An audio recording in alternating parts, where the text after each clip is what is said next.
Hello, it's Angeline here.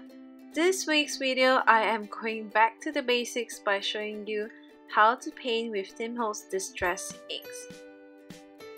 So I'm using this brand new Unity stamp called You Are Forever Beautiful, and I've stamped it on some watercolor cardstock.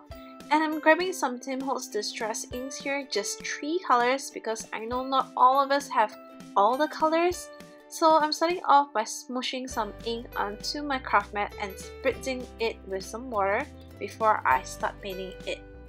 So what I want to do here is just to add lots of water to the ink first, and then starting off with the lightest shade here and coloring the entire flower in. So if you only have one color, don't worry, we can still create shades and gradients using the same ink. So as you can see here, I'm grabbing the less watery ink here, and it'll be more intense, the color. So this way we can add more shade to the flower without needing 2 different inks here. If you want a more intense color, just grab more ink without water and just add on to your stamped image. So I went on ahead and painted all the flowers in, and here's how it looks like.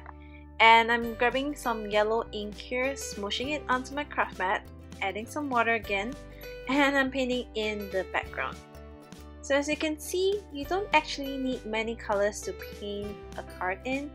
All you need to have is just a few colors, and if you really must, just grab the few primary colors. And what I do here is, I don't have some oranges, so I'm grabbing the pink, adding it to my yellow, and creating some orange.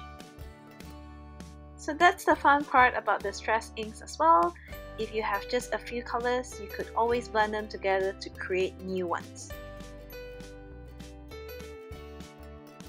So here is my finished card. I hope you enjoyed this quick tip technique, and thanks for watching. Bye!